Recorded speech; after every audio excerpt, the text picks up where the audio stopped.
Welcome to the Ska History Hour with your host, Daryl Rubio, wherein the purpose of this channel is to spread awareness of ska music and its subgenres to the world. Our guests today are members of Run and Punch from Chicago, Illinois, and Anthony will be right back. Gentlemen, we appreciate the time that you're taking to speak with us and to share your stories with the ska community. We also have a special co-host today, Mr. Mikey Rude from the radio program That Same Old Show in Hawaii. Mikey, thanks for joining us. You got it, man. Thank you for letting me be here. All right, Yeah, Anthony. thanks for having us on, man. Yeah, of course. Anytime, guys. Tell us a little bit about each of yourselves, your role in the band, including where you grew up and where you now live. Okay. Yeah, I'll go ahead and kick us off. So, Curtis here from Run and Punch. Play trumpet. Started the band with Anthony back in 2010. We've been at it for a while now. We both grew up on the south side of Chicago. We were friends in high school. I've been playing trumpet since I was, I don't know, probably like fifth grade or so. Got to high school. There was the one kid in our high school class that discovered ska first, and I feel like he was the entry point. Chris Pedito, as far as I know, Anthony, I'm curious if you remember it the same way. But Chris Pedito came in, and that's how I first heard about ska. He started a band, got me into it, and it just blew my mind, especially as like a young, impressionable, like awkward high schooler playing trumpet in band. It's like you don't see that many. If it's like, oh, people playing jazz, right, or people playing like classical, like concert music, you don't have a lot of like cool things you can point to and be like, that's a fucking trumpet, and that's awesome. Yeah. So I remember going to like the Ska's Dead tour that would come around Chicago, and like there was just a bunch of those, right? It was just a great time back in the like early 2000s and all. So yeah, fell in love with the genre, and was in a couple bands with this guy, and we started Run and Punch in 2010, and then been rocking it since. Right on. Appreciate that. Yeah. Yeah, so I can go. I'm Anthony Johnson. I'm the bass player. I've been in the band since 2010 when it first started. It was Curtis who made the original call to a bunch of us. It started with a few, not all, but like a lot of us were like from the same high school. Um, and like some of us had been in bands together, even though I had worked the most with Curtis and a few different other projects. As he mentioned, this one guy, Chris Pedito, started a ska punk band, and I didn't know anything about that. I was a couple classes ahead of him, so I was 16. Um, and most of my music was like jazz, gospel, and other like, blues, stuff like that. I really wasn't Mhm. into any types of alternative music until we met. A bunch of us met basically kind of through jazz band in high school. And one of the Mhm. kids, Chris Pedito, he was like, "Hey, let's start a ska band." And most of us didn't know what ska was. That's why we had a metal guitar player and a hair metal guitar player. So it was usually a bunch of us trying to play ska, but it would be a different type of metal solo depending on which guitar player took the solo on that song. So yeah, but little history. That's good. We like our history. Appreciate that.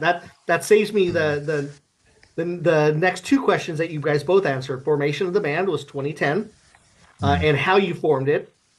And then let's talk about the releases that you have. We always go with any EP or anything released that has 4 songs or more. I'm showing that Mhm. there's Here's to You and Me was in 2023, was the most recent. New Orleans Festival back in 2019. And the first release, if I'm incorrect, is Uppercut in 2011. Is that right? Yeah, yeah, that'll do it. Yeah. Besides the many singles that you have.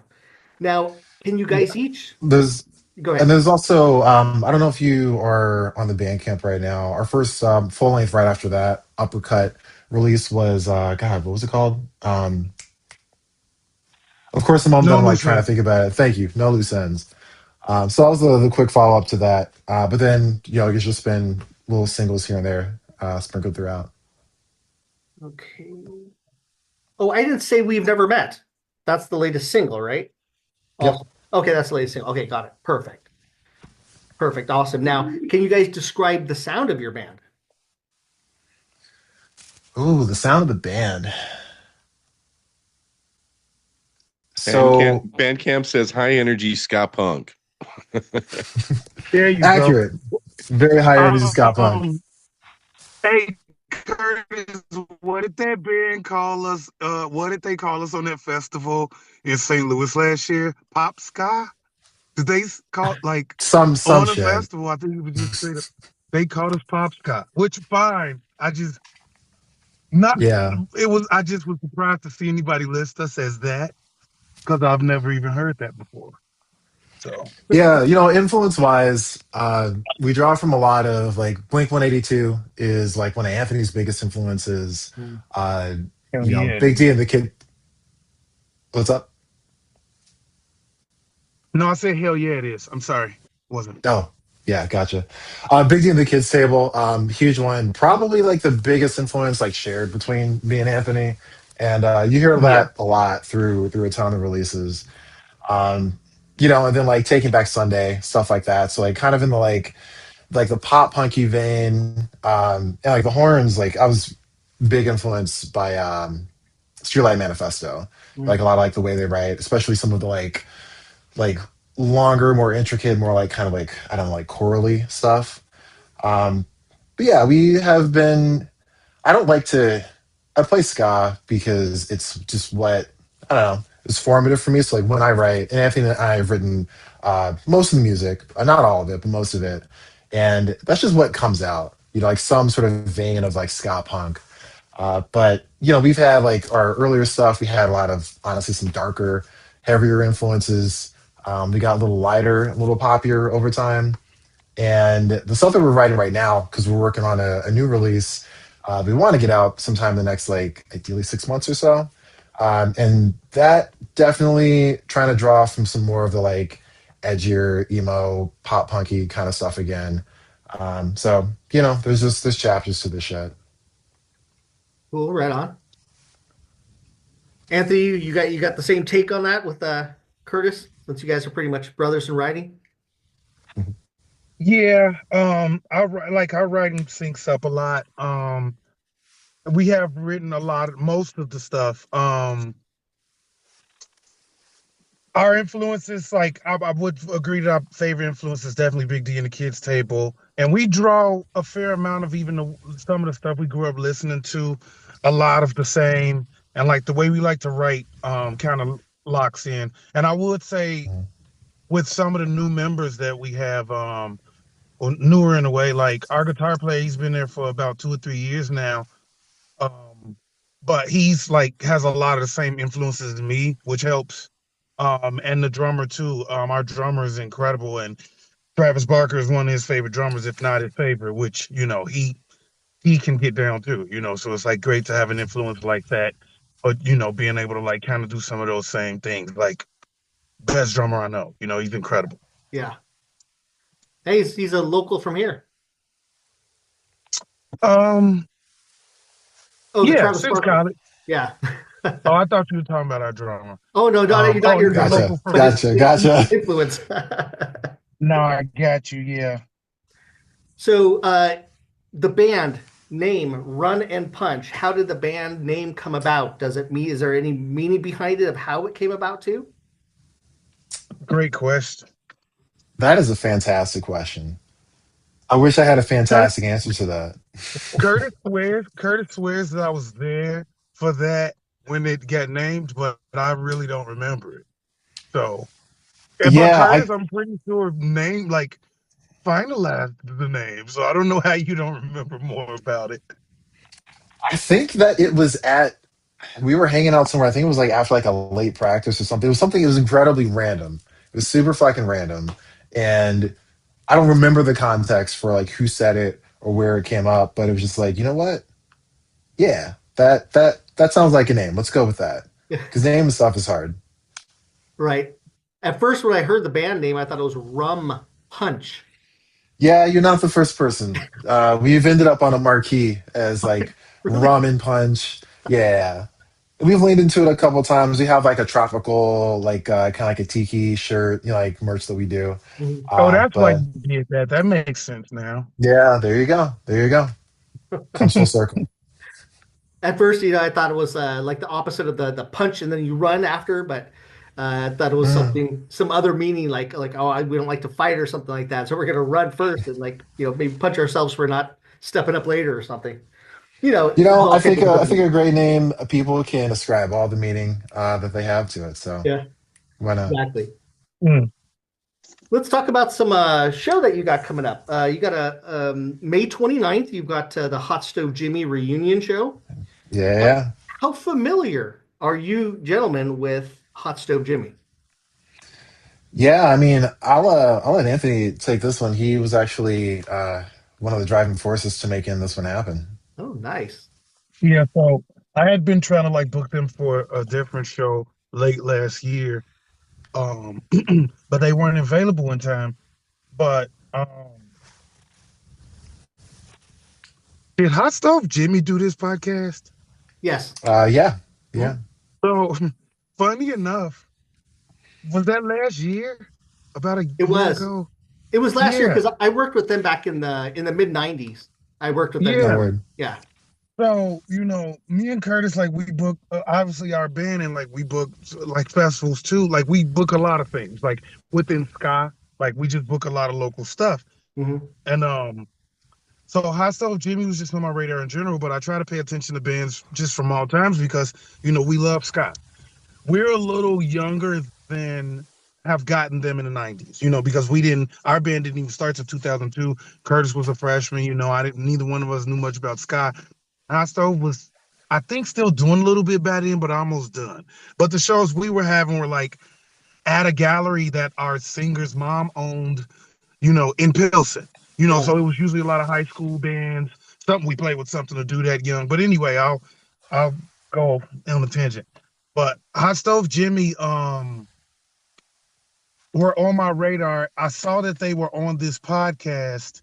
And then after they were on the podcast, I believe through you all's Facebook, maybe. A lot of people were responding like about like, oh man, I remember them at this show and that show, and like it just seemed like it was a really good buzz of people that want to see them again. Hmm. And I can also tell that it had been a while since they played Chicago, so that's why after I saw that on the internet, I was like, I should reach out to these guys and get them to play a reunion. Yeah.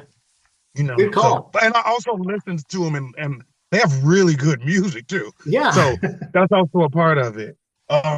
Listen to him talk to Chuck Wren about it a little bit too, because I think he released something of theirs.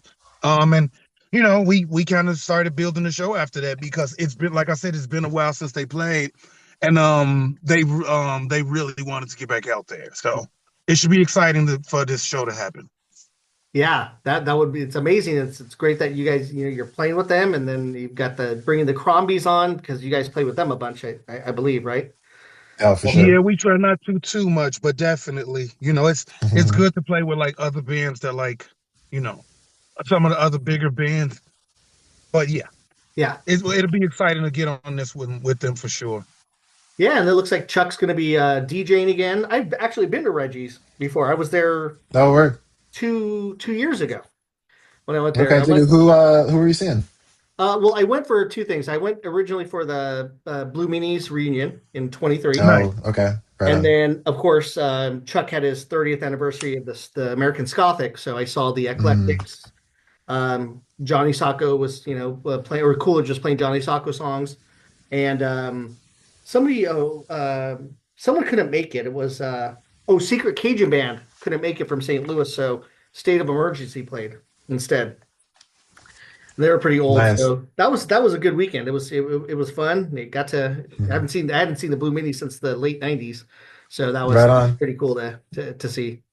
Uh, What'd you think of Reggie's? oh, it's a nice intimate place. Oh, so Okay, so so you were you were on the probably bar side. yeah. I was on all sides.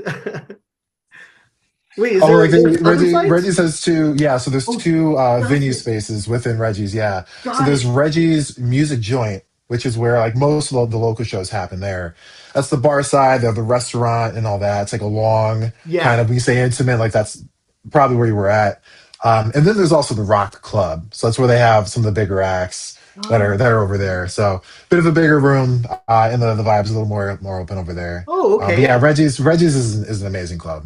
Oh man, I was completely in the Yeah, head. I thought that was the place that bands go to play, and it's like, well, that's pretty they, intimate. I guess they that's how they also want it. have like a 50-person room that they do comedy shows. That's right over that room that you were in. The big Okay. room is 400 capacity. I don't know if you said that, Curtis. So it's pretty Mhm. big. And then over the big room, they have a bar, just a straight up regular bar that you can always just go up to and drink and have food. Reggie's is pretty awesome. Like it's one of Mhm. the better clubs in Chicago right now. It's pretty nice. Is the record store still This up will there? actually So the record store is where they do shows now. It's not a record store anymore. Like they used to Okay, actually yeah. have record store day in there, which was cool. Mhm. Like where they would have a few bands. What is record store day? Like April 20 something. I don't know exactly the date. Yeah, I But don't it's remember. every April. Yeah, I think it Um, just happened. Mhm. yeah, yeah. And Reggie's used to do it. I used to go to record store day at Reggie's upstairs in a room that's now like a different room. It's not a record store anymore. But like I saw they had a comedy show up there. Like it looked like they could have at least 50 people in there. But that was while it was a show going on in that intimate in the music joint Mhm. that you mentioned. But the rock club also will, have people. They'll have like three or four things going at once. It's pretty cool. Mm. Yeah. Yeah, that sounds great, man. I guess I got to check that part out. Come on Well, back Yeah, down. this will be our first time in the music joint actually. okay. Oh, the Rock Club, yeah. Yeah. One of Sorry, yeah, the the rock club. there was another band that opened for Blue Meanies was Weaker Youth Ensemble that I've always wanted to Youth see. Ensemble. Weaker Huh. Youth Ensemble. Not familiar with them. What's their vibe? Straight up ska, basically. Yeah, they're they had a big horn section that I remembered. But that was the first time I had ever seen them. Didn't expect to see them, but that was pretty awesome. So Cool. you guys being Gotta is check it out. Anthony, are you also a Chicago native, right? Yeah, me and Curtis Oh, grew up about a mile or two away from each other, even though we didn't meet until high school. okay. So you guys are both familiar with Yeah, Chuck Wren and all the stuff that he had done, right? He's like the savior of Chicago. Yeah, Chuck is a great guy. It's awesome to get to work with him, and I mean he is like single handedly carried like Midwest ska on his on his shoulders, right? Yeah. Midwest and beyond, not obviously not just the Midwest, but definitely a pillar in the Chicago scene. Mhm. Yeah, when I did my stuff in the 90s, he was one of the guys, him and Mike Parker, who I looked up to on that Mm. end. Now, I'm not sure if what I like to do is for bands in a certain area, I like to go through some of the past bands, see if you guys are familiar Mm. with them. Some of Ooh, them are this is fun. still do play. So, past Mm. bands in your area, which we're getting a reunion, of course, Hot Stove Jimmy, Hmm. Blue Meanies, of course, amazing Right band, on. Slapstick. I don't know if you guys had ever seen them. I oh, hadn't. I No. haven't seen them live. I haven't seen them live. You haven't? I Okay. Yeah. do know them. Yeah. I haven't. I got to book them once here in '96 when they were on tour, Oh, word. which is awesome. Nice. Another band that I really love is soul ska band, the Adjusters from your area. Did you know them? They were The fantastic. Adjusters. The I I Adjusters. have never heard seen the them live, but I have name. heard. Yeah. Didn't Chuck put them out on vinyl? He did. Okay. Yeah, he put a couple albums, their first two albums, I believe. They're awesome. You should check them out. Apparently Scapone. they stopped in 2003 and just missed him. Yeah. Scapone is, I believe, is another local. I'm not sure if you're familiar with them. A lot of Yeah, Yeah, these are no. a lot of these are jump up bands.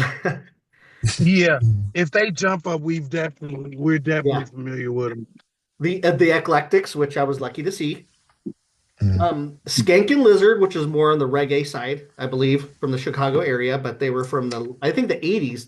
Chuck put out some of their lost ska stuff or lost Okay. music. That's a new one for me. And then the last one that I personally know about is Secret Squirrel. Secret Squirrel. Yeah, I have heard SEK. that name. Secret Se- or Secret Squirrel. Isn't it Secret Squirrel Squirrel. after the cartoon? Is it? Is there a cartoon named There Secret was a Squirrel? Hanna-Barbera cartoon Yeah, called Secret Squirrel. Yeah. but Oh, really? you don't want to get sued, right? So you I'm gotta I keep a spin on it. Yeah, showing my age now. yeah, exactly. Exactly. Nice. So, you guys play, how often do you guys actually play in your area, and how far do you venture out from your immediate area for tours? Yeah, so we play probably it varies, especially at like this stage of life where we get a little older and there's life, work, yada yada yada. But we try not to play Chicago too often because you don't want to like oversaturate like your home base, right? Mhm. But yeah, we play usually like I don't know, like every other month, I'd say on average we were playing somewhere in the like in the Midwest.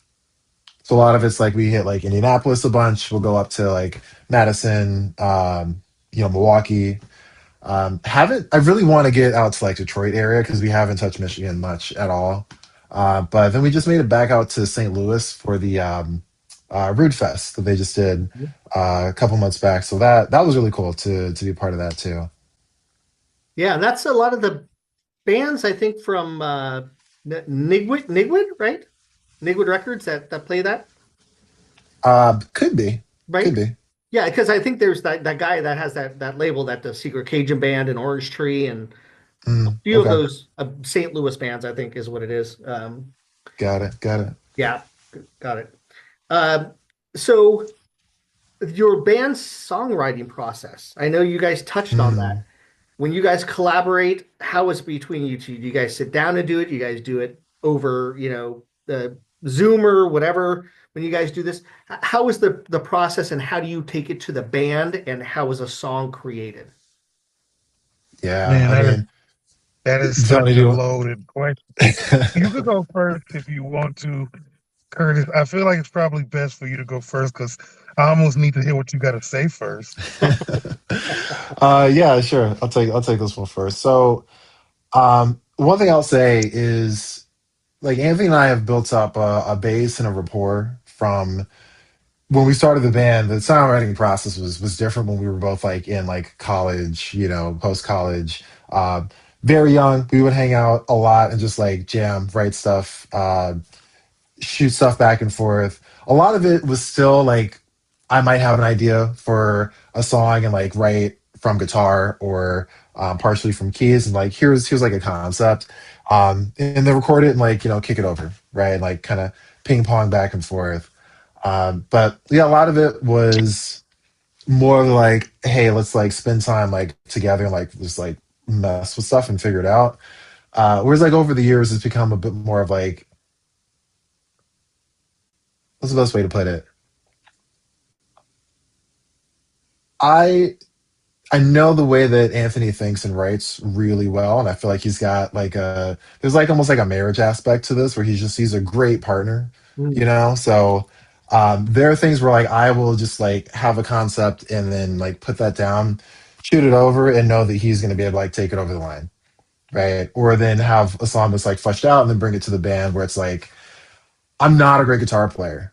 I'm a dog shit guitar player, but I can like write enough to be like, hey, here's the structure of the song, and Mhm. then I'm gonna kick that over and be like, hey, Victor, you're gonna take this and do something amazing with it, right? You're gonna Yes. do all types of cool technical shit that like I cannot do, So like part of it is having a strong concept to structure from, and then having everyone like do their thing on it. Yeah, that's So awesome. the process has changed some over the years, but I'll kind of stop there because like it different songs can kind of go in different directions depending on like who had an idea and how developed it was, et cetera, et cetera. But I'll stop there.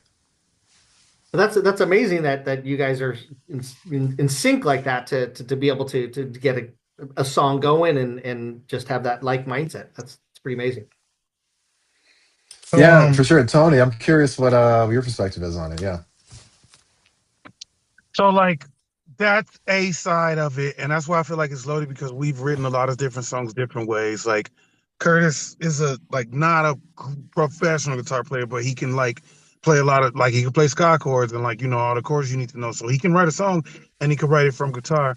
And part of that, like the relevance of that is like um I play a few different instruments and I've written songs starting from different instruments, Mm. just depending on where the influence is.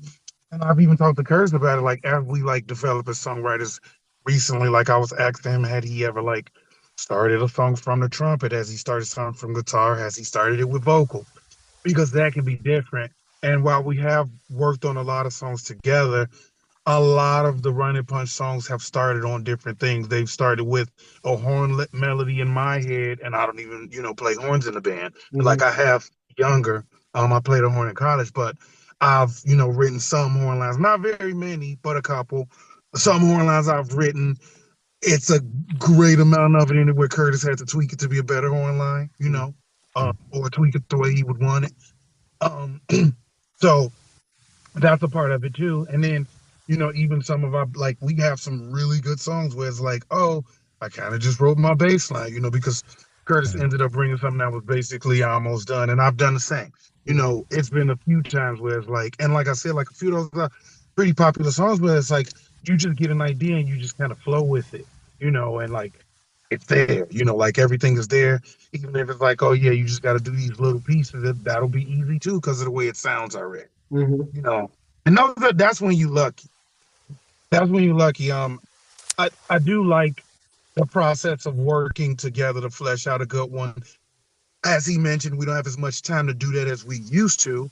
When we were younger and like 19 and just like, oh, we can just be in the room together because, yeah, we would have jobs, but like even if you had jobs during school when you were younger, it's just like you also only need to sleep 3 hours, so and then less obligations obviously, but Yeah. yeah, it's with all of that said, it's like it can be complicated. This time around we're also um purposefully trying to in more ways than we have before, like trying to make this album gel. Like that one had its great, like our one full length we've done before, like we loved it, like, and we still love it. And we want to just make sure we build off what we've done before, build off the sound that we've created, and then see what it's supposed to sound like next. We do want to make sure the next album that we write sounds like a Run and Punch album, just like the other one. Nice. Good answers. Thank you guys. So, uh, I always am curious about when bands record and practice. Where do you guys practice? How often? And I know a lot of bands have their own, someone has a studio. So, Mhm. what do you guys do with the practice and recording? How does that all happen? Yeah, there's a space called the Music Garage in Chicago. There's one in Hell New yeah. York too. Music Garage is amazing. It is we've practiced in all types of spaces over the decades, right? And I remember at one of our previous spaces, we would have to load out through a metal fire escape. And so it would be like winter in Chicago and it's raining or it's like icy. And we're like hauling amps down like a metal fire escape. Like that sucked, right? So the music garage, I feel like definitely felt like an adult when we moved in there. It's like a, professional building, studios and there's an elevator, right? And it's a nice part of town that's easy to get to from the highway. So it's like check, check, check. Right. Yeah. So we've been there for ages now. So we keep a studio there, and we practice a couple times a month. Depends, especially when we have something coming up. We'll dial it up, or if we're like working through music and whatnot. So yeah, it kind of, especially in the summertime, people are moving around and have a lot going on. So just being fluid there, but. Mm. That's our home base. We've done basements. We've done Anthony's basement. We've done spaces that were like, I don't know if this is legal. All types of stuff. That's good. Yeah, Looks like I forgot Anthony's about that. moving right now. Let's see here. I So, am. now Anthony's on the move. we Always on the move. over the Oh, word. time that your band has been together, we've seen some lineup changes. If Mhm. you care to share about any of that, What were the changes? How did they come about in regards to the lineup of the band? And I think, Curtis, you said you and Anthony are the core members that started the group.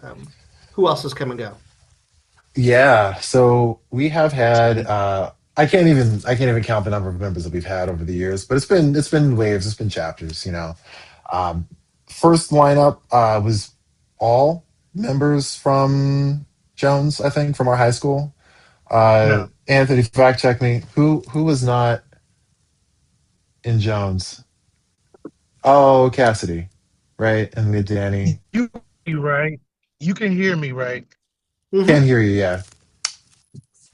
So the first Cassidy and Claire were both in the band, and they Oh didn't my go to God, Jones you're right. You're right. I skipped over the whole Claire chapter. Okay. because so Yeah. Cassidy was a singer and she did come and go, but she was a saxophone player at first, and then she left, but she came back as a singer a few years later. Yeah.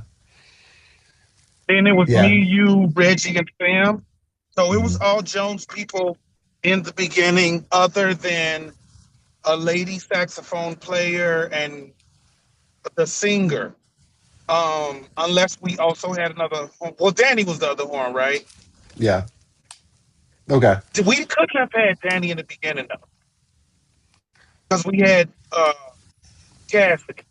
But we probably didn't have a trombone player though. So um, yeah. Well, then we had Carlene come in shortly after that. So okay. So yeah, that was the first lineup, and then I don't So remember. Go ahead. no, eventually who was our horn player? Oh, eventually Danny was the horn player, and the reason we ended up having an all Jones band before we released our first album, and that's because after Claire, our first singer, left, she was pretty good too. She does her own solo stuff. I think she in Tennessee now. Great voice. Mhm. We met her. She came from Columbia. Went to Columbia College here in Yeah, she's Chicago. a great singer songwriter. Yeah, she's great, and she's still doing her thing. If I don't know how to say her last name, and I don't know the name of her Corvo. project, so I would shout it out right now. But if you even looked up Claire Corvo, you could probably find her singer songwriter stuff. I'm pretty sure it would be accessible if you even just looked up her name. But she had an incredible voice. After she left early on, uh, Sam's mom, our first guitar player, he went to Jones. Um, said to him, not even to us, it was like, you might as well just get an all Jones band because at that point we got Danny, he was a saxophone player and went to Jones. So I actually thought about Laura because I had worked, she is about like, I don't even know if I technically went to Jones at the same time as her, but she had a great voice and I knew about her. She was like, I'm thinking exactly 4 years younger than me. So I don't think we went at the same time, but we ended up getting her as our singer. And that's when we had an all Jones band. So that first EP that you mentioned in our first full length is all Jones. No, it's not because we kicked out Danny Betty. Shout out to Danny. But for a while, we Love had you, an Danny. all Jones band. And then even after that, it was all Jones, all of our high school except for like a trombone player for a while. So you've Yeah. always had a female singer. Until recently. Until recently. Yeah. Um, yeah. So we had Laura came in, and that's when we did the first full length, No Loose Ends. So we had a really good run with that group. That was how we kind of came out on the scene, got established, yada yada yada. Had some great shows. That relationship ended up not working out. It was tricky near the end. There were multiple reasons, and I probably shouldn't get into all of them. But there were some creative differences, and yeah, I mean, we talked about like the songwriting process, right? And, like being in sync and all. And there were like she was trying to go in some directions that we weren't trying to go in, and it just got to a point where uh, clearly she wasn't happy. She was frustrated. I think we were also frustrated, and we ended up having to part ways. So, you know, it's always tough losing any member. Um, honestly, well, yeah, any member. And like the singer is obviously like a big part of the like the vibe and the identity of the band too, right? Mhm. Like your front person and all. So we've had like what, one, two, three, four. Is this our fifth singer? Tony, does that sound about right? Why? There's no way that's true. Is that true? Why? Why? Claire, Laura. Yeah, I think so. Yeah, Cassidy. Yeah, Mhm. shit. But like honestly, man, we have formula is not the right word for it, but there is a vibe to like the songwriting process. This is something we had to figure out early too, because Mhm. when we first started, it was like it's very kind of like laissez-faire, like, hey, we're all friends, let's just like do whatever and just get in a room and like we'll mess around and music will fall out and it'll be great, and that maybe works for some groups, but having direction is important, Mhm. right? And so we, over time, kind of figured out what made a song that felt like us, even though we've had stuff that like spans the spectrum of being like really dark and minor and like really like edgy and stuff that's like, I don't know, kind of like super poppy and third wavy and like all over the place, right? Yeah. But I mean, some things that are something that'll stay consistent, like even the way that we will like always have strong horn features in our songs, right? And we're not like a super like noodly band, there's just like certain aspects of it, um, to where even though we've had so many member changes over the years, uh, I would say that the sound in Stage Show has been pretty consistent. At least I think so anyway. So you feel you have a real good core group right now. That's Oh yeah, for sure. okay. That's good. That's Yeah. great. That's what definitely you need to do, especially overcoming some of that adversity with the lineup change. Mhm. Now, since you've been a band, I know you've played with a lot of several other bands. Which bands are each of your favorites to play with? Favorites to play with. I mean, so something to do out of Milwaukee is amazing, right? Those guys are a ton of Yeah. fun, Uh-huh. right? So they're always a great show. Favorites to play with. I mean, like down in Indianapolis, the Operators, same, put on a fantastic show. I usually play with them like at least once a year or so. Um, Tony, who are some of your favorites? Bums and the Moochers in Chicago, obviously, be the Smart Kids, like some of the locals, like Mhm. we like all those local folks we've played like so many shows with, right? Like doing festivals together and all that too, just running the scene, building the scene up and all that.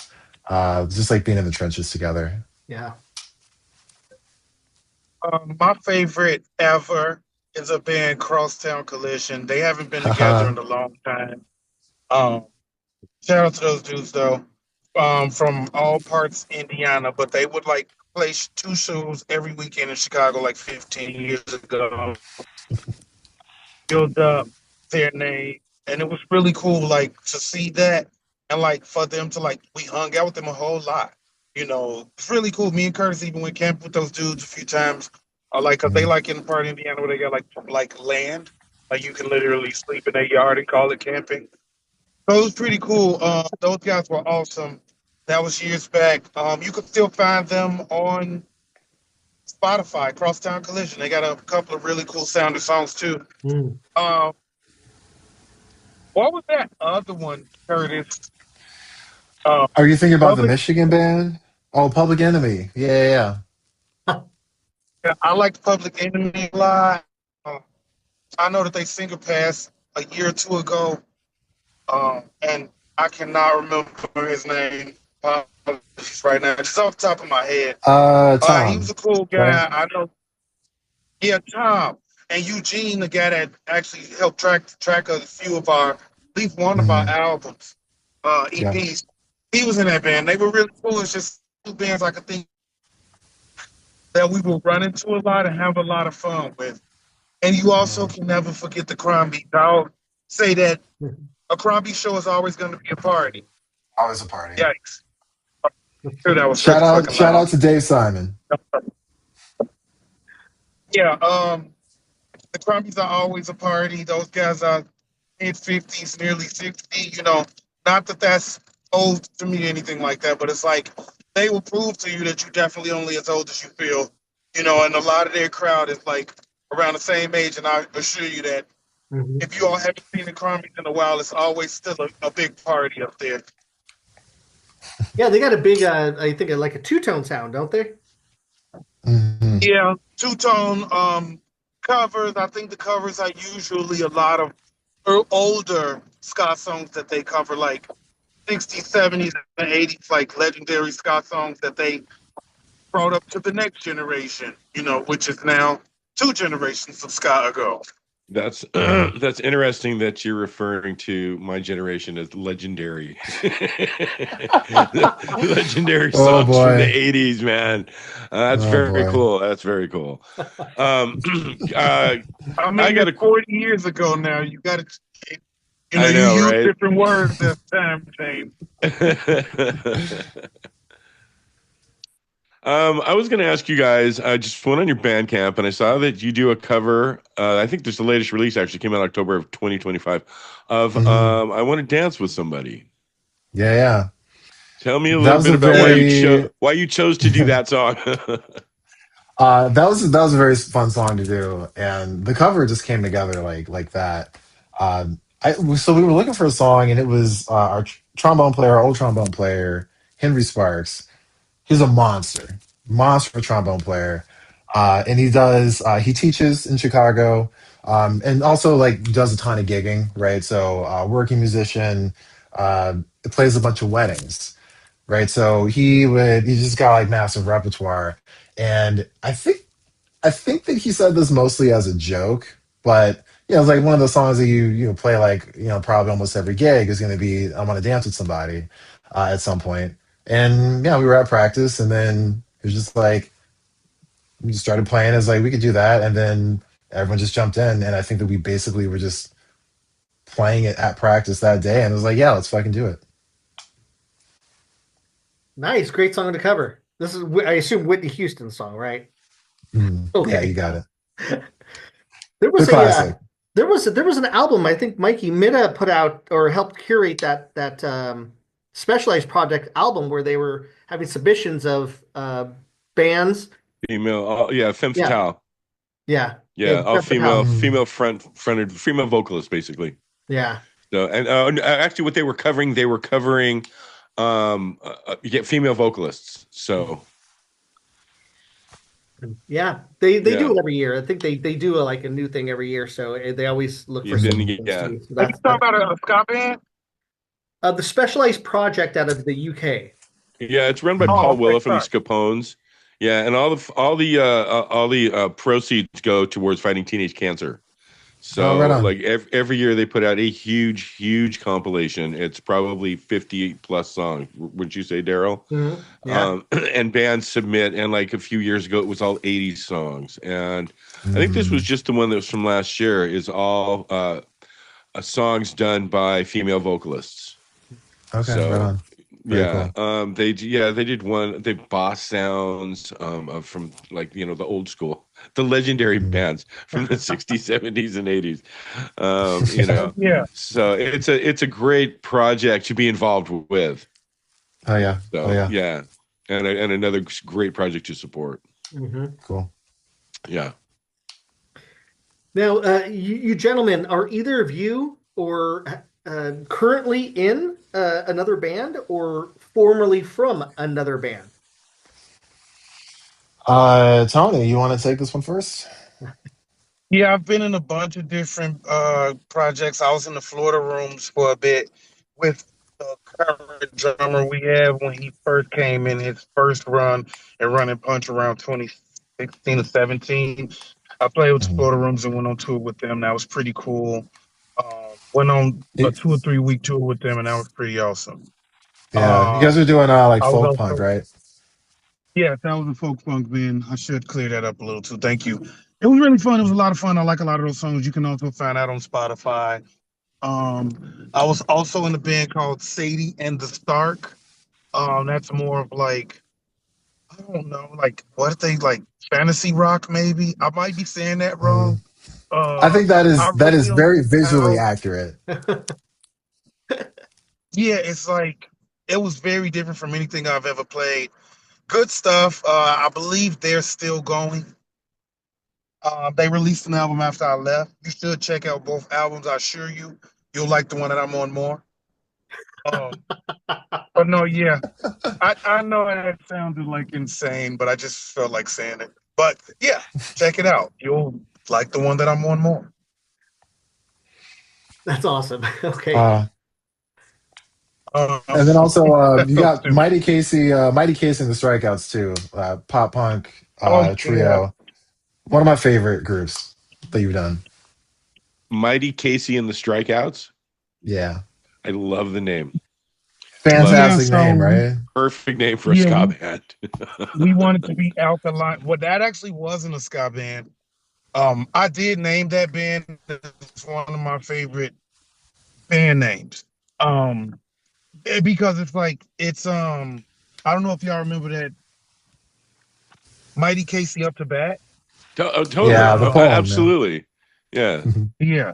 So I just liked that and thought of the band name one day, and that was actually a pop punk band, pop punk, emo kind of whatever. Yeah. Okay, that'll But work we too, were for really sure. trying to be we were trying to be Alkaline Trio. And fun fact, you mentioned Mike Park earlier. That band, we actually wrote Park and got permission to cover "Enjoy Your Day." So if you look up Mighty Casey and the Strikeouts, we have a cover of "Enjoy Alkaline Trio's Enjoy Your Day" on Spotify. Like it's a fast cover of it. That's an acoustic song that they made. But when we were in the high school, we emailed Mike Park and asked if we cover it, and he said yeah. So we literally got permission to do it, which was awesome. And That's it's up great. on Spotify because we put it up a year or two ago. But yeah, um, that was a very fun band. That was a really fun band. Um, and then of course Danger and the Fox, Curtis. I was definitely going to mention Danger and the Fox. So, like that was our three piece, me and Anthony, with our original drummer Reggie. But Anthony was playing drums, I was playing bass, and Reggie was on guitar at that point. So we were all like swapped up. I don't know what you would even call it. Reggie was like leading the songwriting in that one, but it was weird, it was dark, and it was a lot of fun. A lot of fun though. So you can find Yeah, Danger I don't know. on YouTube. I don't know what the fuck you'd I call it. don't know Yeah. what to call that. Yeah, sorry, I didn't mean to cut you off, but I don't know what to call that one either. Like because we had some math rock tendencies, but I don't think we switched it up enough. You know what I'm saying? Like, Yeah, we weren't fully in math rock. there. I feel like it had to have like a post something something in the genre title some kind of way. But like I don't fucking know. That was a fun band too, though. That was a lot of fun. Yeah. So we had Um, that, and then the Judgmentals was the band that Anthony and I were in together before. Well, there was one project in between, but that was our like main one before we started Run and Punch. So we had our original band that we in high school. Then Judgmentals was a solid run, and Kyle, the guitar player that was like the band leader from the Judgmentals, he's moving back to Chicago. So he's trying to get something going. I don't know if there's going to be a reunion or what, but fingers crossed. oh, We'll see there's what happens. definitely going to be a reunion. You'll be hearing about that. All But right. that was the Judgmentals was a lot of fun too. Can't wait to do that. That's going to be a lot of fun, and that was the band right before Run and Punch. When Kyle moved, it was a little off time, and then we ended up turning it to Run and Punch. Yeah, Um, we don't need to talk about the Boondock. That doesn't really count. It was a detour. Dude, I forgot all about that. I wasn't actually in that band, no. And yeah, I had to sub drums for that band a couple of times. They got too much credit for you even mentioning them on this podcast. So now we briefly touched. This is where I ask what challenges that your band has faced during your time as a band. We all know the lineup Lead changes, things singers. like that, but sometimes bands Mm, will experience burnout or not wanting to tour or just running to things yeah. with family. 5 lead Mm. singers. Besides Yeah, the or lineup that. changes, yeah, besides the lineup changes, what else has your band experienced as challenges or obstacles you had to overcome during your time? If you Yeah, don't I mind mean, telling us, you don't have to answer those questions. If you don't mind. I yeah, mean, I I mean, could go for it, Curtis. I'm yeah. Go gonna. ahead, You could go go, ahead, Curtis. Uh, Go Tony. ahead. I was gonna So, say hauling equipment up and down a metal fire escape in the Chicago cold. Okay, there's a challenge right there. Okay, Daryl. For sure, for sure. I liked how you said you felt like an adult when you moved into the studio, that the recording studio. That was very cool. Yeah. So Tony, you go ahead, man. Start us off. so honestly, like even as you mentioned some of the stuff you mentioned now, as a single guy, no kids, a fair amount of us like that. A lot of my life is music and will be forever in a way. Like a lot of the like type of jobs I work in a way it's like so I can have freedom for that. Like not saying I'm not pushing in life in other ways. Like I'm doing fine, doing great, whatever all those things. But I purposely make sure I have time for music because you also need someone in the band, even if everybody is busy. If you're trying to like kind of do it forever to like kind of be that flexible in a way, like at least time wise. So Yeah. in between me and Curtis from that respect, it's like Curtis is definitely busier than me. So it's like I will for sure.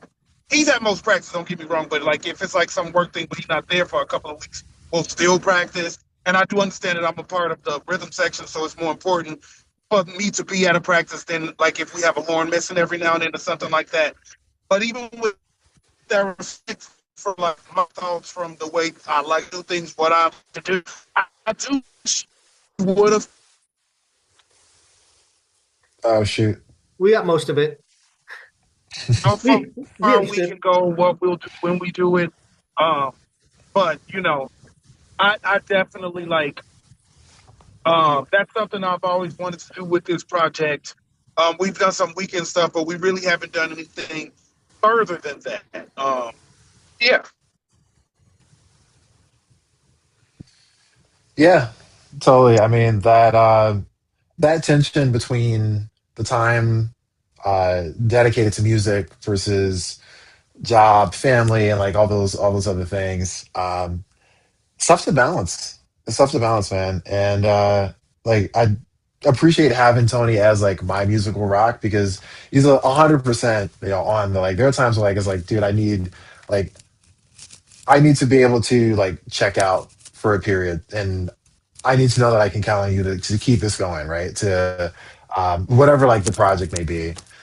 So we figure out like who's where at any given time, Mhm. and try to share the load. But yeah, I mean, you guys, it's tough to figure. It's tough to figure that out, especially like when we're not just in college anymore. You know, Mhm. you guys had any so it's like trouble or any challenges recording music? recording music. So we started doing more DIY tracking at a studio. And so we've been embracing that, which is a lot of fun to do. Also, a lot of work to do and to do well. So that's just been something we've been exploring and figuring out what the right balance is. Because it's like, on the one hand, like we want to make sure that what we're releasing sounds great, right? So it's like, how much DIY do you do, and how much is like, hey, we need to bring in somebody.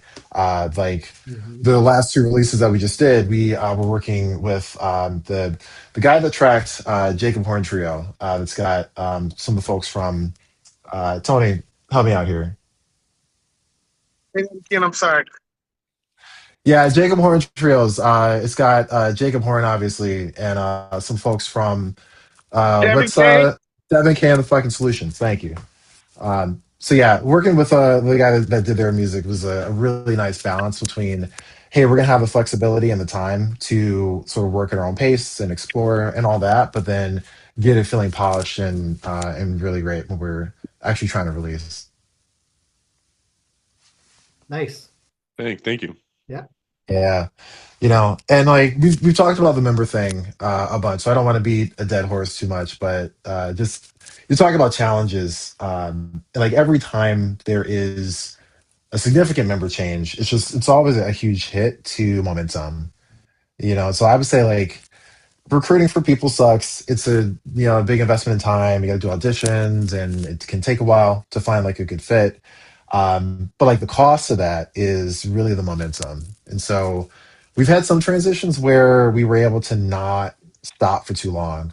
But man, it has been so frustrating over the years to be on a really good run and then someone's having a life change and they need to move to a different state, or like whatever the case may be, and all that. So that is almost feels like we're a sports team with a fucking curse, because like we will be like on a good run, we've built up, and we're getting great shows. We're starting to like tour some more again, and then it's like, oh, all right, we gotta hit the brakes for a bit. So really trying to avoid slowing down as much as we can. Chicago's got some pretty good sports teams. You guys fan of any certain Chicago sports team? I Are am not a you trying sports to be guy. Anthony funny? is a Are massive you sports trying to guy, be so funny, you motherfucker? Is that a joke? Is No, that yeah. some sort of? I'm just saying. I mean, Chicago. I mean, you brought up sports, and I just wondered. So, Who do you root for? who do I root for? I'm a Lakers Yeah. fan. Lakers and Dodgers, bro. Okay. Well, fun fact: a guy that grew up on my block. He works for the Dodgers, so I'm not gonna shit on them. Okay. A buddy of mine is the strength and conditioning coach for the Mm. athletic club, and like when they go to the playoffs, he gets to go up with the big team. So Oh, that's actually, cool. that's what he was doing like 3 years ago. I don't know what he's doing now, but he works for the Dodgers. I've seen him on TV in the dugout. Oh, get So out. I like the Dodgers because of that. That's cool. So fine, but fuck the Lakers. Oh man. We beat them in '91. I don't give a shit about LeBron James, and they're about to get smoked by the OKC Thunder in about 4 games. True story. No, my Aaron Pigeon Aaron, he's on my show, is an OKC fan, and I'm like, hey, we got 4 times we get to drink, okay? Because you guys are taking the Lakers out, man.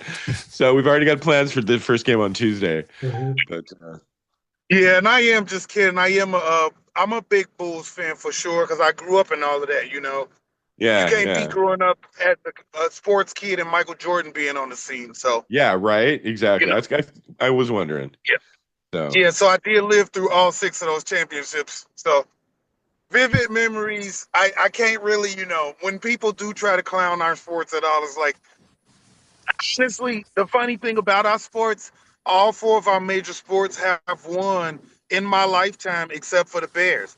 And that's because I was born 6 months after the '85 Bears won. Oh, Mm. I remember Fridge Perry in the Super Bowl Shuffle. I do too. I remember that year, man. Oh, 85, yeah. dude.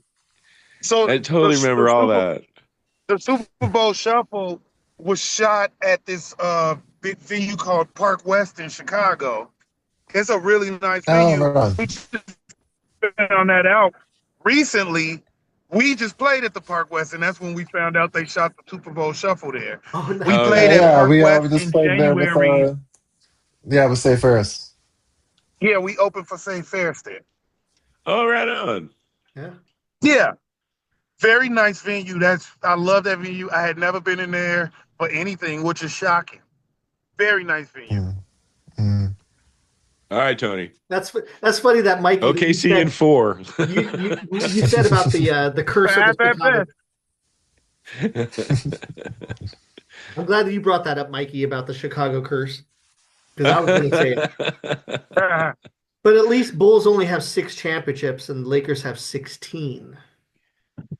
They don't have 16 in my lifetime. That's true. Hey, the Celtics are out. Okay, so Oh, I I love can't. that.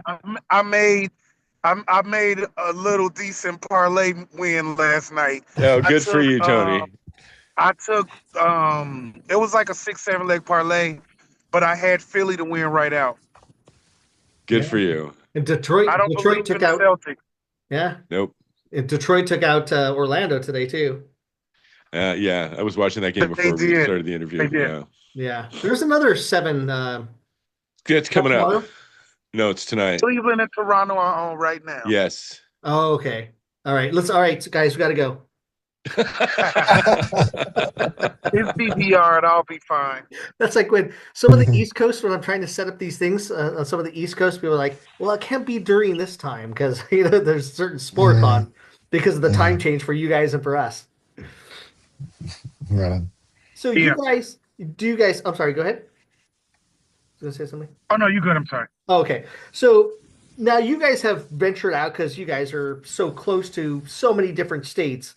Mikey's on an island. I'm in California, which is pretty much an island because there's everywhere so damn far to go to. But what places? How far have you actually ventured out? We briefly touched on that. How far have you gone west? How far have you gone east or south? Our furthest south. You can handle it if you think you know, Curtis. I think I know some of that. I know No, you go. our furthest north is Iowa. No, not Yeah, Iowa. quad cities, you mean? Our furthest north is Scopelton. Yeah, Appleton, Oh Wisconsin. yeah, of course. You guys So we that played last year? Appleton, Wisconsin. South, I'm not sure. No, we that weren't was on that like one. We weren't on that one 12 years last ago. year. Yeah, we were on it like way back We when. played Scopelton like 12 or 13. We played it twice actually, but the last time was about 10 years ago. Hmm. Then we also played the Quad Cities. Mm. Where do Yeah, they we haven't make? done very. Where am I? What? I'm trying to remember Glass City. Where the fuck is Glass City? Because that's a different. Was that in like Pennsylvania? No.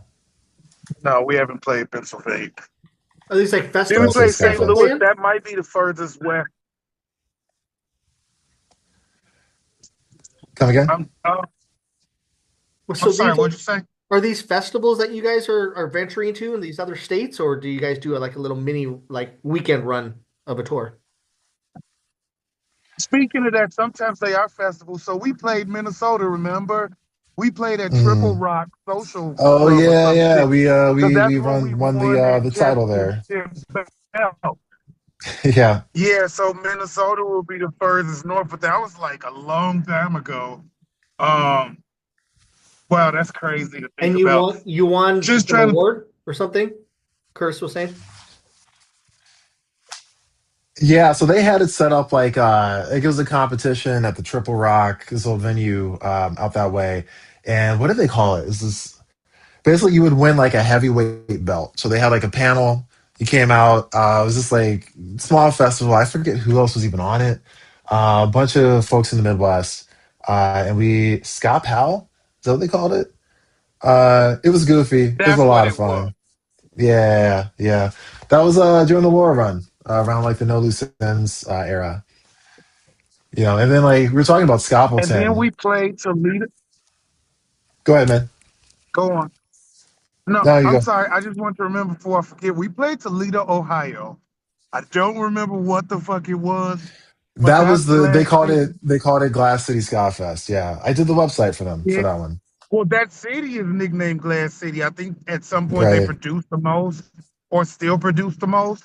But Toledo is Glass City, and we definitely played there. I just don't remember that day vividly. Yeah. And now that would for sure be the furthest east.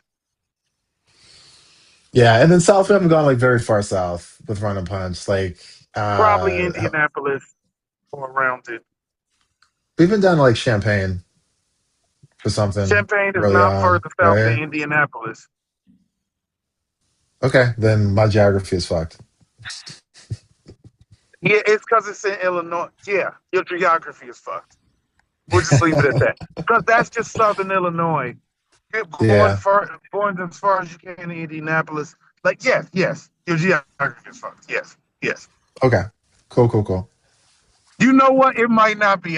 Let me shut up because they could be directly east and west of each other. I don't have a map Motherfucker, I'm pulling out, up but Google Maps right now. Yeah, I kind of want you to because I think you're wrong, buddy. But I just can't let it go. Like St. Louis, I drove from St. Louis to fuck, I don't Oh know. yeah, I St. drove Louis is further south than Indianapolis, so whatever. that is, but Champaign is on the way from us. Champaign is very close to Indianapolis. It's like 20 minutes further south. I So can fuck off. believe that. They're along the same line. Pretty much, it's like you're going down like this. So you would just kind of okay, gotcha. All right, that's cool. That's cool, man. Yeah. Yeah. Anyway, moving on. Over Yeah, go ahead, Daryl. so over the past few years, there's a lot of like ska festivals that have come about. Um, Hmm. One, so across the Midwest and the East Coast, we got Supernova, everyone knows about in Virginia. Pioneer Valley Yeah. Ska Fest coming up in July in Boston. The I, Croydon, this is not Croydon Fest. It's always out there in Pennsylvania for Hmm. years. Um, there's a lot of bands that they switch over every year. Plus, there's a lot of bands that play the same year over and over. Uh, Hmm. you guys, have you guys ever been submitting anything to these places to travel a little further out to these places? not often enough. Not often enough. So every now and then we'll miss things like we yeah. So depend honestly, sometimes we'll not submit to something because we'll know we're not available. Mm. It's been happening times where we're busy with life things and kind of drop the ball on like submitting on things that we should have. Hmm. Um, but okay, case in point, I have my family, my grandparents and up are from Alabama. I found this Alabama Sky Fest happening in July that I really want to play, Mhm. but we're not gonna play it because like we have some I didn't even submit us because we have some band members that'll be at a wedding that weekend. Mhm. But Alabama. like it was like one of those where he was just kind of like, oh, um, we need bands for the Sky Fest. Submit. And honestly, I would have just submitted just because, like I said, my family's from there, so it would have been cool to take the band to where my family Yeah. is from. Mhm. So Hmm. it Yeah. would have been really cool. I Next think year Mohawk though, Mike helped I out with that friended one. the guy. I'm sorry, what'd you say? One of my associates on my show, Mohawk Mike, I think he helped out with that one. He lives in Hmm. Alabama.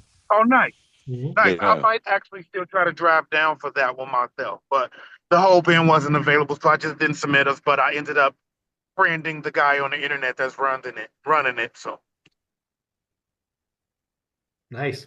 but yes, Yeah, we good could deal. Yeah. like, and we do submit to some of the bigger ones though. So hopefully Yeah. we'll So hear we back we from shoot our some. shot. We'll love to get Yeah. on like Supernova, in the next couple of years, hopefully. Fast would be amazing to get down to. Well, so Uh, thing. Yes, that's right. what's up, Tony?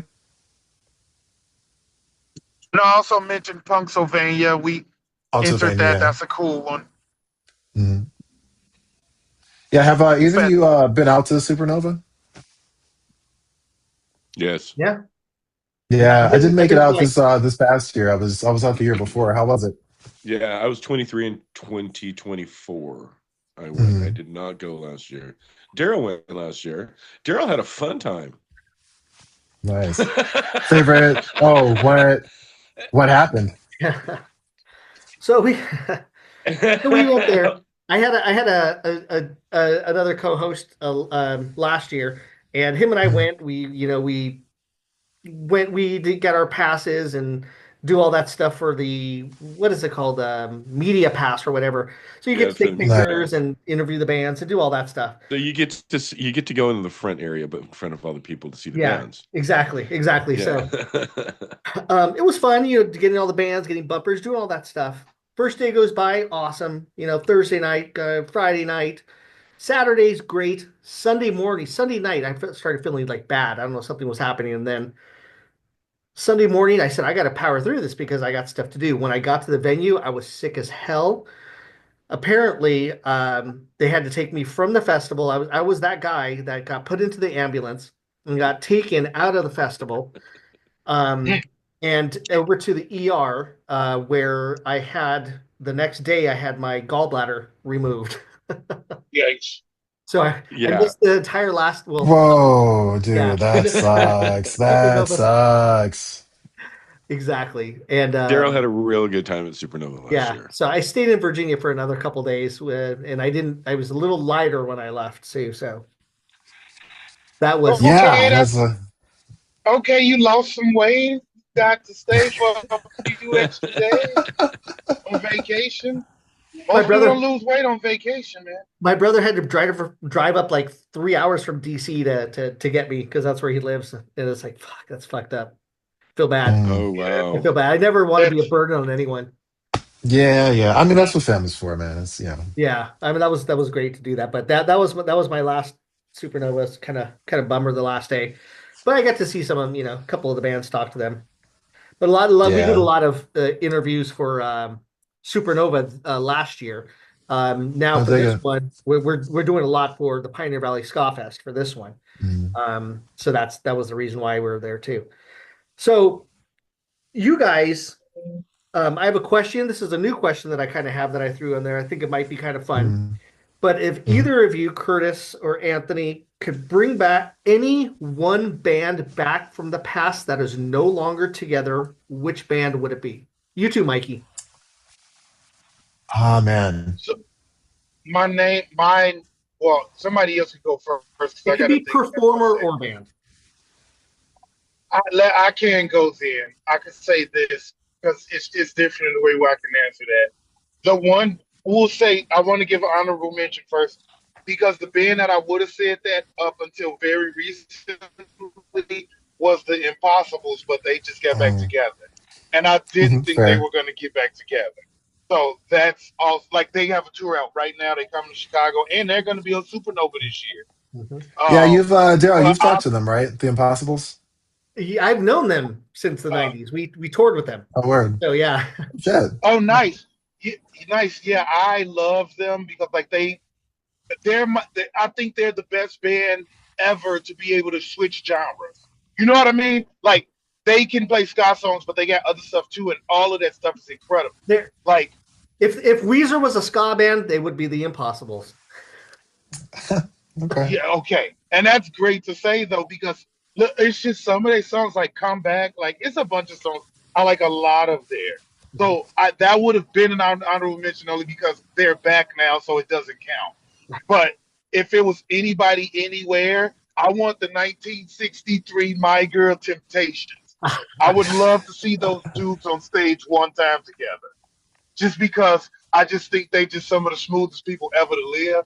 And like Mhm. when you have groups that used to be able to like captivate rooms the way that you could tell that they did, I would like to see that once. And like that's only sort of too right because Melvin's old ass is still touring with a bunch of like 55-year-olds, even though he like 85, was good for him. But like those Temptations only lasted like 3 years before the first one died, and then 2 years later, one of them, like they really only existed in the '60s the way they did, you Right. know. Like I don't know Yeah. if people really know that, and it's like, it would have been cool to see that. Yep. Respect, Anthony. A lot of respect. That's a great Thanks. answer. Yeah, those my boys. Yeah, man. For me, this might be a weird one, but I would love for the Indecisives to come back. I would bring back the Indecisives. They Wow. were a band that was around Chicago when we were coming up, like back in our formative years, and we played with them a couple times at the gallery that Anthony mentioned. So we had this beautiful window when we were in high school, and the kid that kind of brought ska to our school, his mom's an artist, and there was this artist neighborhood called Pilsen in Chicago. And so in Pilsen, gentrification, yada yada yada. The neighborhood's a little different now than it used to be, but back then there were all these like live work like art galleries. This neighborhood just like all up and down the street, and man, Maria Tirabassi, his mom, let us play shows in their gallery. And that is the wildest thing to me. Like, looking back as an adult, because we would just have all these fucking kids out. Like, we'd have these shows where, folks from all the different high schools would come out and just have an incredible Friday night. Saturday night. Bands would come through, and it was a beautiful sort of just like precious time, for like young local music, and that was a wild opportunity. And the Indecisives was one of the bands that would play there sometimes, and I just remember like looking up to those folks and like their horn. They had the sharpest fucking horn section, man. And like the writing was just immaculate. Like the way that the songs were composed, in general, but then especially the horn lines, was just left an impression on me. I don't think I've heard of that band before. Damn, dude. You wouldn't have. That's what's wild. Like he picked a super local Chicago band, which is a very respectable. Like I like that answer too. So like I love that answer personally because it's like we had an incredible scene, and I really wish I want to try to find some insights music. Um, we had incredible scenes. So some of those bands, like even when we were younger, that we would look up to, I feel like it's a lot of bands that could have made it out of Chicago. Like it's a Yeah. lot of bands, well, or made it. But it's like, people get jobs. You could be an incredible musician and just go to college. And I feel like we had a lot of that in Chicago where like we had this time in the early 2000s, but we also were coming out of some incredible local 90s music in Chicago. And like we were those next kids and like, the next kids after Fireside. That like, Fireside was kind of dying, but like we had our gallery, but like but like we literally were those next kids. So like we had some incredible music still going in Chicago. It's a lot of different people. I will say this, Curtis, do you remember the trumpet player Indecisive, her name? Jamie, I think her name was So Jamie, I right? I can't remember her last name. She actually passed away in California a year or two ago. She was a trumpet player. She was like, I don't know if she was when she died, if she was in New York or LA, but she was like kind of well known. I wish I could remember her last name because even though you don't know the Indecisives, it's a chance that you heard about her. Because she was incredible. She left Chicago, and I know she played a little in New York and California. But like there were articles about her when she died, Yeah, so her that's name was why I know Jamie it's Jamie Branch. That was her name. yeah, Jamie Branch. So like yeah, I don't. Maybe you all would have seen her or something else or heard about it, but she was very good and she played well beyond the Indecisives. But I know that she passed away in the last year or two. Mhm. That's Yeah. sad. She was incredible though, and that band was incredible. Yeah, I'm looking at some of their stuff right now, discography. Yeah. Young, bunch of young kids. And like yes, exactly. They were kids, and if you hear some of those songs, like, oh, they wrote some incredible songs. How about you all? As far as that goes, Mikey? I was hoping you were going to forget about me. Um, the first band that comes to mind is the Specials. I really like the okay. stuff they did before Terry passed. It had slowed down a little bit. It still had a little bit of a rock beat to it. I mean, I really like all the incarnations of the Specials. Would be nice to have the originals all back together at some point. I was trying to think of a local band I'd like to see back together is probably Tantrum Monsters. I get a lot of people that would love to see them. Personally, Go Jimmy Go too. Eric's doing stuff and Bison does acoustic stuff every once in a while, but it'd be nice to see those guys get back together and do a reunion show, 50th anniversary reunion show or something like that. And then I don't know, maybe classic rock. I would love to have had a chance to see Jim Morrison perform. There was something about that performance that was kind of intrigued me. And then I was thinking maybe 80s. I would probably Funboy 3. I really liked what they did back in the 80s, what Terry was doing with Neville and Out of all what's the his name? 80s bands, you chose Fun Boy 3. That's the only one I could think of. I know, yeah, Really? dude. I mean, some of them you can take, some of them I can take, and I mean, and leave. There was a couple that only had two songs, that I really liked. Some had other albums. Was not a huge Smiths fan. I mean, or even Morrissey. Yeah, there was a lot of good stuff, but not a huge fan of them. That I would like to see them. I would like. I can't imagine going to pay $500 to go see them. Well, first You of know, all, I didn't know we were going by era. Yeah, I know, And I then know, I second know. of Yeah. all, But in my head, I was going by era. Like for one, I mean, I can think. I mean, Tony's with the Temptations. That's amazing. You know, I was trying to think, is there somebody from the '60s I would like to see? And the first thing that popped in my head was Morrison. Like, yeah, geez, I'd love to go see Morrison sometime. That would. Can you imagine? They were like punk rock back then. yeah. You know. So, and even some of these punk rock bands, they don't quit. Circle Jerks is still doing shit. They were just here on the island. Mm-hmm. You know. I guess Jello's had a stroke, so but you know, Dead Kennedys without him has been doing stuff. Yeah. Oh yeah, Mm. they came near here last year. Yeah, I so do y'all remember Thursday from New Jersey? no. No. Late 90s emo. I was Thursday, just there was curious. I thought Tuesday. y'all might know him. Thursday is definitely also a band. Oh, I saw him at Riot Fest about 10 years ago, but I've seen him like 5 times in the last like year and a half because it's one of my friends' favorite bands. But they're definitely a lot of the early 2000s emo bands influence. One of their bigger influences. They from New Jersey. I think they first album came out, I think, in '96. But yeah. pretty good band. How about Deals Gone Bad? Oh, yeah. Hmm. They were more like an oi ska thing, weren't they? Yeah, the Dave from the Crombies, that was the band he was in, and that's really why Dave, how Dave kind of blew up, like Mhm. because Deals, was pretty. I mean, Dave honestly been pretty popular since the late '80s in the scene for sure. But like, I know that Deals Gone Bad, like, got a lot of notoriety before they broke up, Yeah. and we actually tried to get them going over the last year or two, but the last singer that would be the guy to get them together, he ain't trying to do it anymore. The last time we were able to see him on stage at all was in a compilation with the Slackers, Deals Gone Slack, Mhm. Mhm. a couple of Right, years ago. right. Yep. I know that. Yeah. My picks would be to bring back my first one probably be with Bob Marley. Hmm. My Cool. my second and third probably tie would be Michael Jackson or Prince. One of those two. The answer is Michael Jackson. That's because I didn't have an opportunity to see these three. That's sad, you know.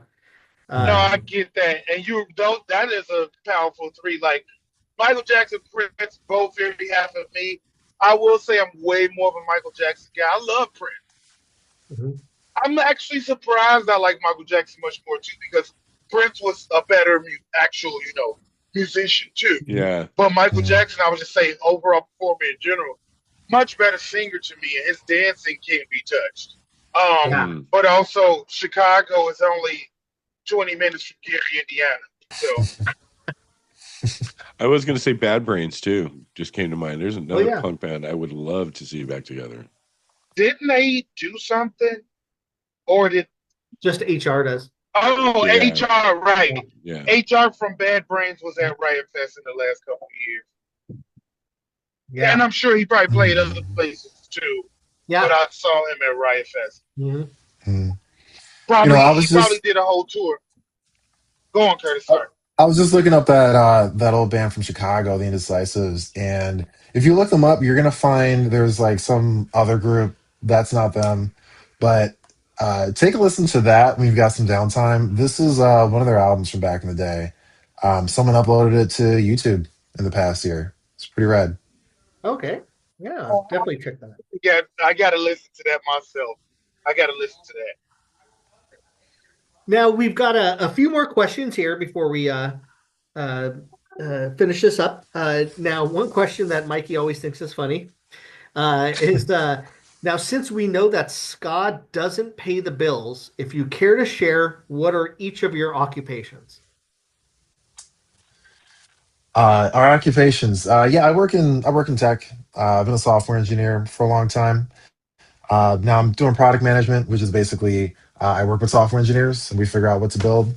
And I work for a company called Wonderly. We build software for small But businesses. Very nice. Thank you. Tony, care to share? I actually did not know what for a living, and I try to keep it that way. Oh So thanks, God, fellas. God! Oh First of all, no! Oh no! We broke the seal. We fucking broke the it's, seal. it's okay. Oh God! I might forget again. Please do. Oh I'm gonna man, try. It's just I I try forgot. not This to is a know what I long. tr- yeah I try Yeah, not to know what my best friends do for a living. that was a Any of them. long-standing thing. Fuck, man. I'm So I sorry. might have forgot the company. We'll see. I'm gonna hit this weed and see if it take it out. So no, yeah. I actually do a lot of things for money. If you all have anything that you'd like me to do for money, I'll come do it. But no, seriously. Um, I do work for my dad owns a construction company, so I do that. I only do it when it's necessary because I hate construction. Um, so over the summer I do a lot of porches. So I'll be building a lot of porches this summer. Um, I do that, and I am an Uber driver. Oh, So okay. those are my things that I do for my Very nice. And you're surviving with mostly. the gas prices you're surviving with? It's fucking terrible, man. But the one great thing about me and Curtis is we both drive Priuses. So Oh, okay. That's um, good. Love a Prius. yeah, doing a little bit better on that than some other people would be. Because it's like, yeah, if you want to buy a gas guzzler, buy a gas guzzler. But then what if gas goes up $2 over a month? Hmm. Then it's like, well, yeah, you gotta, make decisions. Don't get me wrong, it's hurting me too. But like in the rideshare game, not that they're giving a good enough break, but they're kind of giving gas discounts. Got it. Understandable. Mm. That's good Now, to And know. don't get me wrong, rideshare sucks. Sorry, go ahead. what are each of your pet peeves and addictions? It doesn't have to be anything Oh, bad if you don't want to say it. pet peeves and addictions. Uh, yeah. Um, Man, that's a lot, man. I have a lot of pet peeves yeah, and So do and I. and, yeah. and addictions. Now that I think about it, shit. So I don't know if I have any actual addictions. I don't know how to Fuck answer no. that. And Because even as far the U.S. is also not gonna buy me back. They had to give away a fucking terrorist to get Brittany Griner back. Yeah, oh my God. Listen to him preaching, man. It's like get Anthony Johnson from Running Punch back because he tried to take weed to Russia. They're gonna be like, Oh who? my God. Who? Fuck you. Okay. All Like right. he can roll a bass a little. You should get him. Like they're not gonna give a fuck. Yeah, so meanwhile, like my addiction would be like out of like shitty horror movies or something Oh, like that. so do I. Nice, nice. What's the last good one that you saw? The last good one. Um, Yeah. well, first of all, I saw Purple Rain in the theater earlier today, which was awesome. And then Oh, okay. before I went I snuck into Michael and saw a little bit of the Michael, but that was like the third time I've seen it. Anyway, um, but the best one that I've seen lately, God, I don't remember. It's been a while. What about you? Yeah. Trying to read my memory. I don't remember if it's Um. even been out lately. Oh, okay. So like recently there was the sequel to Smile. The sequel to Smile was Oh yeah, actually that was really oh, good. good. I need to see that sequel. Yeah, yeah. Oh And yeah. then like It Follows has a sequel coming out at some point. Okay. If you've ever seen the original It Yeah. Follows, that's one of my all time favorite indie horrors. That shit is That so was good. that was like Mika or what's her name? Mika from Long Legs. She's the that was one of her first movies. I never saw Long Legs. Oh yeah, you should see that one. It's definitely Okay, right on. disturbing. I'll put that on the list. Yeah, the Um, Nicolas Cage does some of his best work in that one, I think. oh, dude, Nicolas Cage is You know, a bad. Did you ever trippy one? see There's a what's trippy up? one. Oh, A Trevor. trippy Nicolas Cage one you should see is The Color of Space. The Colorado Space. Or Yes, no, I'm that sorry, one. the color of space. So check that one out. It's really trippy about a Mhm. family who lives in this thing, and then some weird Yeah, thing comes over, and all these things happen. I can't tell you, but you got to see that one. I've seen that one. It's a Lovecraft Yeah, adaptation. It's a exactly. good one. Yeah, he Yeah, does. yeah. HP does some strange things like the unnameable and all kinds of different things. But That yeah, is a whole rabbit hole. Yeah. yeah. Now, what does the future hold for Run and Punch? Any new material coming out? Oh shit, I forgot we were talking about Run and Punch. We've Absolutely. been like, Sorry. no, it's Yeah, been super great, definitely. man. Yeah, definitely, Before definitely working on some new. Oh, go ahead, man. You got it. we would like to get an album out, like an EP before the end of the year if possible. But Yeah. Curtis and our singer actually wrote a really good song that I didn't really do much to, just gave a little musical guidance in the songwriting process when Curtis got stuck for a second. Hmm. But in all seriousness, it's a very good song. Looking forward to working on it in the next few weeks when we get back to practice. And beyond that, we're absolutely trying to work on an album. May have another fun cover or two coming out too. Sounds good. Yeah. Well said. Nice. Now, where can we find your music, both physical and digital? Yeah. Bandcamp. Bandcamp is a place Bandcamp. to go for the whole discography. So everything is up there. The recent stuff is on Spotify and every other place where you can find music, Apple Music, yada yada yada. Mhm. Uh, yeah. So some of the stuff, yeah, we talked about, stuff with old musicians from the band, and there's some like copyrighty stuff. So everything's not on like the monetized platforms, but you can find everything on Bandcamp. Yeah, and like one of our first full album, No Loose Ends, is available on, I think, to download for free. Am I right, Curtis? On Bandcamp. Yep. Just like all the time though. And it's a great album. Like it was our first full length. Great. If you out there, check it out because you can't find it on Spotify, but you can just straight up download it tonight, right now. Right now. What's the name of that album? No loose ends. I'm looking for it right now. And you said it's on Bandcamp? Yeah, you gotta go to view more and then scroll all the way down to the bottom. I cannot find it. It has a silhouette, a red and white silhouette with us on it. I believe Here, I got you. it's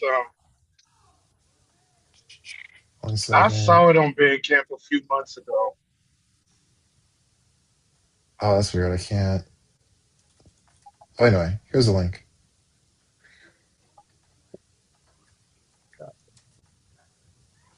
Okay. Oh, that's why I missed it. I couldn't find it on there. It's not on the app for some reason. I don't know why. Oh, It's interesting. yeah, it's not on the app, but it's on the website.